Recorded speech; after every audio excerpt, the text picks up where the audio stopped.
ยายเบิ้ลเนี่ยเฮ็ดนำข้าวเส้นเขาเนี่ยนำข้าวเส้นปลาในกำแพงเหรอปลานี่น่ะปลาก็ปลาปลาปอไม้ครับ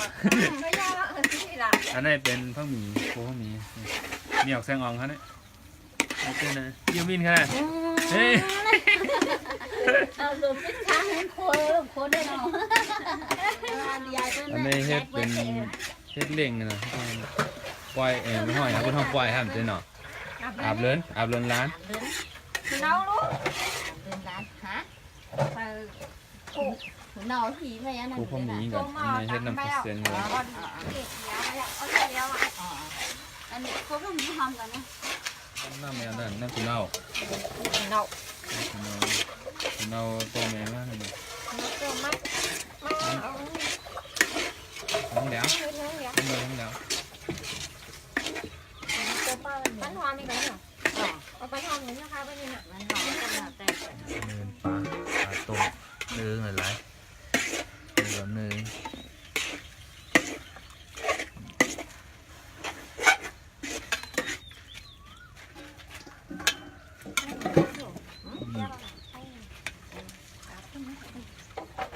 น้ำถั่วเน่าถั่วเน่าอะไรแก้ม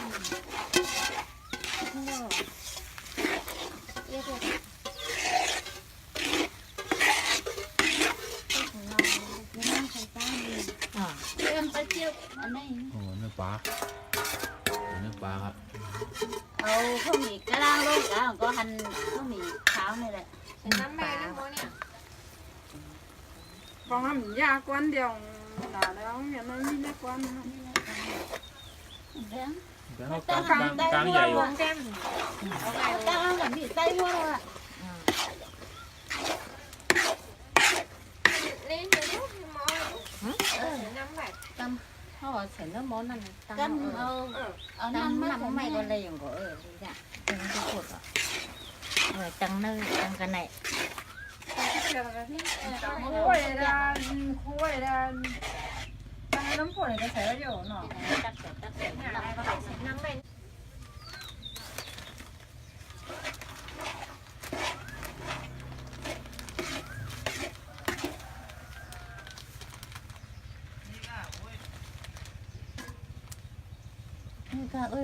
วันพุ่นเลยนะแต่ว่าเขาว่าพุ่นนะลูกน้องเกียวกับผมนี่ไม่ใช่น้ำมันให้นุ่นนี่ค่ะแล้วไม่ได้หมดแล้วลูกจ้าอยู่ตั้งตารางวันทันเท่าตารางเลย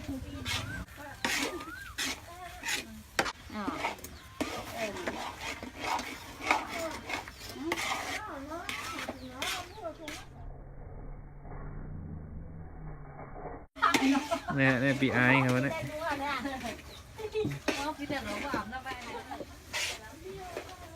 คนเนื้อปลาในสโลโมชั่น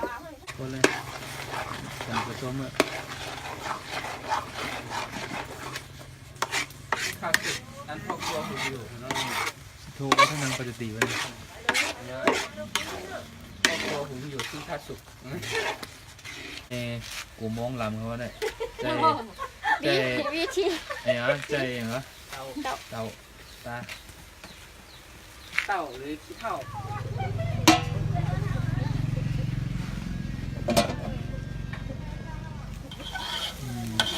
โคยเหรอ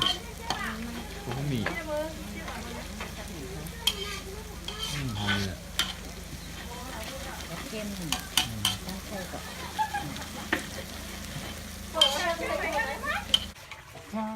แบบสโลโมชั่นน้ำในตังเดือดไว้กันนะเอาอันที่ข้าวคู่ไว้มาใส่หมูด้วยไม่ได้ถูกเลยแล้วมีเนื้อปลาก็มีถ้าจิ้งเอาแค่นั้นก่อนได้เหรอพ่อโยตัวมาพี่หรอน้ำในหรอ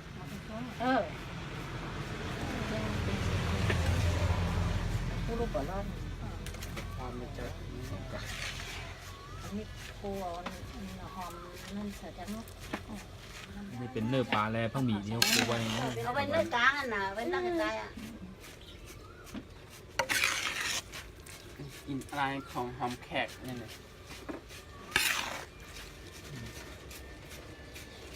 เขามาเอาตังค์เนี่ยว่าเทียนเนี่ยว่าได้เล่นทันทีแล้วท่านเองก็มองไปนั่งข้างหัวเขาแบบไม่ต้องมาผ่อนนะหรือมาเป็นเจ้า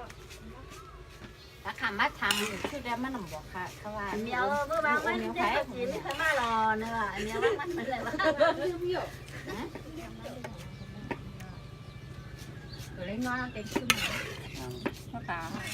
คุณนะ น้ำยังไม่ดีนะ นี่แหละ น้ำเงี้ยวเนาะ สมน้ำหน้า ก็ต้มแถวนั่น ตักน้ำนั่นนั่นแสน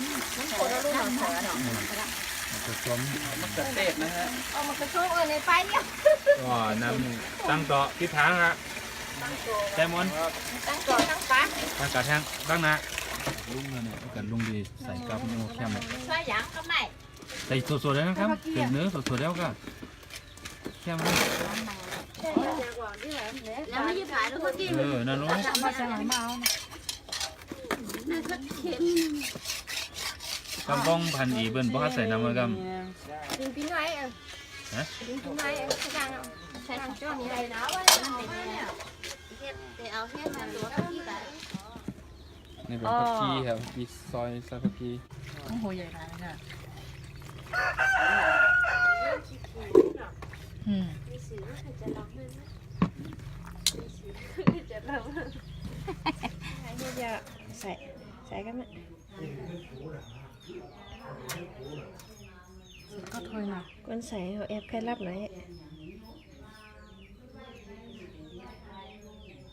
ร้อนน้ำมันใส่น้ำมัน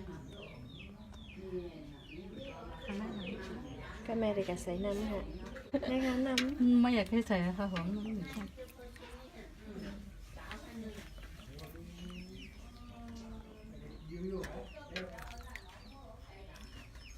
hòm rồi non nên thăm mà rõ năm má mà เผ็ดเลยเผ็ดหรอกนานๆเคยกินอะไรเงี้ย cái này kén nàyค่ะcái nàyเขาก็เด็กใส่ผักลงไปเนาะ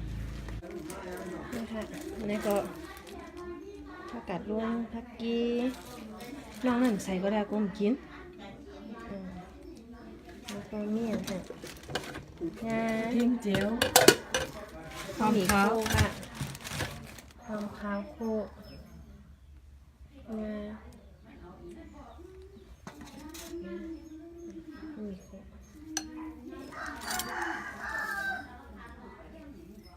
นี่ค่ะอันน่ะยาวค่ะมันไหนวันอ่ะ นะฮะเขาเส้นที่ให้เที่ยวมาไก่ทำไมจิ้มอ่ะ ฮะ นอนเด้อ กินแล้ววะน่ะ พี่น้อง กำลังป้อง น้ำปังเห็นในห้องกะ ใส่ไก่โจ้ไป มันหอมมันหอมมันส้มนิดมะเขือส้มนิดเนาะ ส้มหรอ มันเจียมจางเจียม มั นะ นฝาง นี่ใส่ง่ายเนื้อปลาก็หวานอ่ะ หอมเนี่ยหอมงา มันมีพองบี มันหอม มันมีเลี้ยงเจียมนิดใช่ไหม กลางน้ำตาไหลอ่ะน้ำลายไหลอย่าบอกพี่น้ำจางแล้วนะ อะไรเลย จางพี่ไง กำลังป้องอ่ะจำเจอ จำใจทำอะไรนะ